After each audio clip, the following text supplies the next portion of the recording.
अमरीकी सदर ट्रंप का एक बार फिर पाक भारत जंग रुकवाने का भी तस्करा। व्हाइट हाउस में मीडिया से गुफ्तगू में कहा, मैंने दुनिया में 8 जंगें रुकवाई, पाकिस्तान और भारत की जंग भी रुकवाई जो एटमी जंग में तब्दील हो सकती थी। मुझे 8 जंगें रुकवाने पर फख्र है। भारत और पाकिस्तान अब अच्छा इकदाम कर रहे हैं। ट्रंप ने मजीद कहा, रूस यूक्रेन जंग रोकने के लिए रूसी सदर से भी बातचीत कर रहा हूँ। रूसी सदर पुतिन ने जंग रोकने में ज्यादा वक्त लिया। सऊदी वली अहद ने शाम पर से पाबंदियां हटाने का कहा है। शाम ने जबरदस्त तरक्की की है। अमरीकी ऐवानी नुमाइंदगान ने जेफरी एप्स्टीन दस्तावेजात जारी करने का बिल मंजूर कर लिया। 2 जमाती बिल के हक में 427 वोट आए, मुखालिफत में सिर्फ 1 वोट आया। महकमा इंसाफ को जेफरी एप्स्टीन से मुतल्लिक मजीद रिकॉर्ड अवाम के लिए जारी करना होगा। अमरीकी ऐवानी नुमाइंदगान में भारी अक्सरियत से पास होने के बाद बिल सेनेट को अरसा। सदर ट्रंप कहते हैं जेफरी एप्स्टीन से उनका कोई ताल्लुक नहीं। सऊदी वली अहद का व्हाइट हाउस में शानदार इस्तकबाल। अमरीकी सदर ने व्हाइट हाउस के मरकजी दरवाजे पर शहजादा मोहम्मद बिन सलमान को खुशामदीद कहा। व्हाइट हाउस के लॉन में इस्तकबालिया तकरीब के दौरान अमरीकी फजाइया के तैयारों ने फ्लाई पास्ट का शानदार मुजाहरा किया। इस मौके पर फजा में दोनों ममालिक के परचम भी लहराते रहे। सदर ट्रंप ने सऊदी वली अहद को व्हाइट हाउस के मुख्तलिफ हिस्सों का दौरा भी कराया। साबिक अमरीकी सदूर की यादगारी तस्वीर और खुसूसी आर्ट वर्क के बारे में आगाह किया।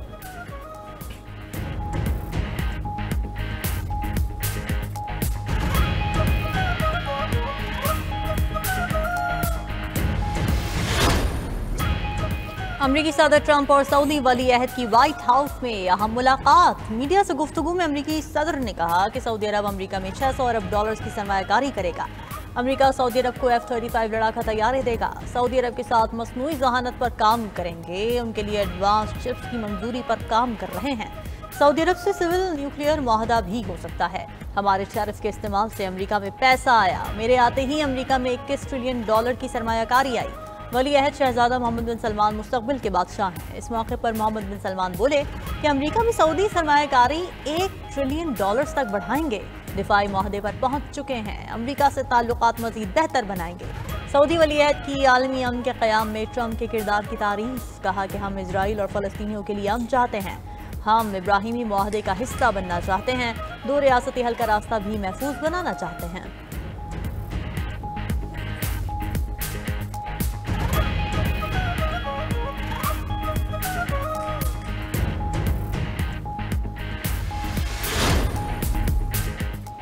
आसिफ अली जरदारी खुद को कानून से बालातर समझते हैं। हुकूमत 27वीं तरमीम से तवज्जो हटाने के लिए 28वीं तरमीम की बात कर रही है।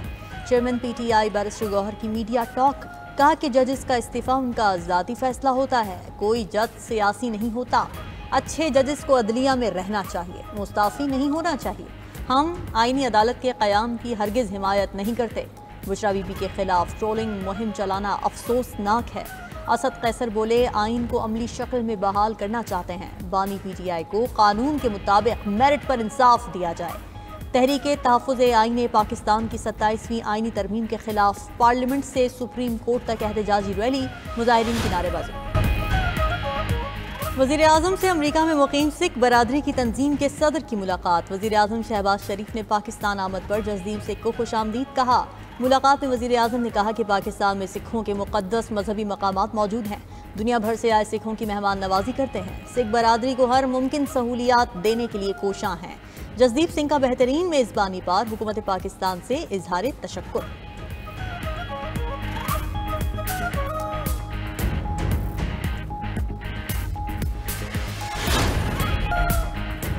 ईरान ने 22 नवंबर से भारतीय शहरियों के लिए वीज़ा फ्री एंट्री ख़त्म करने का ऐलान कर दिया। नई पॉलिसी के तहत भारतीय शहरियों को ईरान का सफ़र करने या उसके एयरपोर्ट्स इस्तेमाल करने के लिए पहले से वीज़ा हासिल करना लाजमी होगा।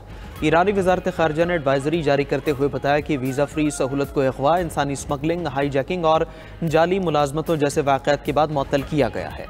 माजी में वीज़ा फ्री सहूलत का गलत इस्तेमाल करते हुए कई अफराद को ताबान के लिए अगवा किया जा चुका है।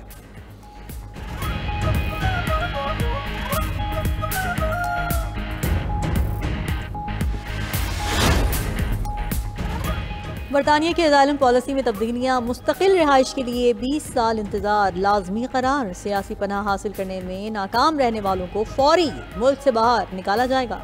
बरतानिया ने सियासी पनाह की मुद्दत 5 साल से कम करके 30 माह और मुस्तकिल रिहाइश के लिए 5 साल के बजाय 20 साल इंतजार की शर्त रख दी। बरतानवी वज़ीर दाखिला शबाना महमूद ने पनाह गज़ीनों के लिए नए क़वानीन का बिल ऐवान में पेश किया। बिल के मुताबिक गैर मुल्की मुजरिमों को जेल की सज़ा के पहले ही दिन मुल्क बदर किया जाएगा।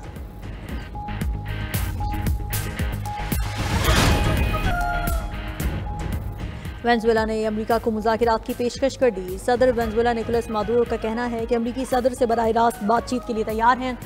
मादुरो ने बहरा कैरिबियन में अमेरिकी अफवाज की तैनाती को इश्तियाल अंगेज करार दिया। अमेरिका बहरा कैरिबियन में कश्तियों पर हमलों में 70 से ज़्यादा अफराद को हलाक कर चुका है।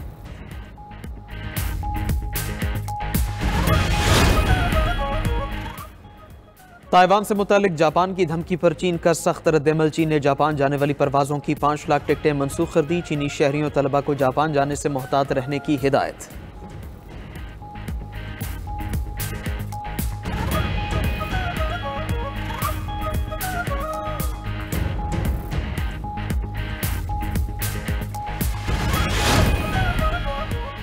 बरतानवी खुफिया एजेंसी का चीन पर हसास मालूमात की चोरी का इल्ज़ाम। बरतानवी खुफिया एजेंसी MI5 का कहना है कि चीन बरतानवी पार्लियामेंट और हुकूमत के हसास मामलात तक रसाई हासिल करने की कोशिश कर रहा है। चीनी खुफिया एहलकार जाली कंपनीज के जरिए हुकूमती शख्सियात को निशाना बना रहे हैं।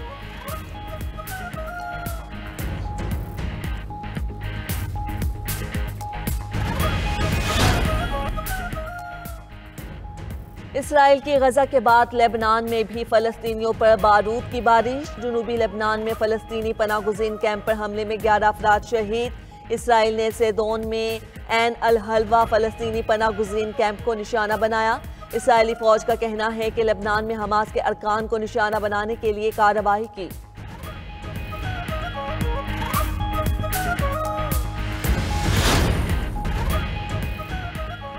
रावलपिंडी पुलिस ने अलीमा खान और उनकी 2 बहनों को रिहा कर दिया। तीनों बहनें रिहाई के बाद लाहौर रवाना। अलीमा खान, उस्मा खान और नौरीन नियाजी बानी PTI से मुलाकात के लिए अडियाला जेल आई थीं।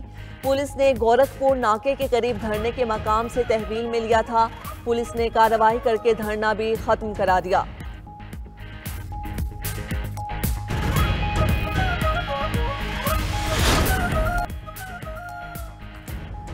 खैबर पख्तूनख्वा में भारतीय स्पॉन्सर्ड फितना अल खवारिज के 24 खवारिज जहन्नुम वासिल।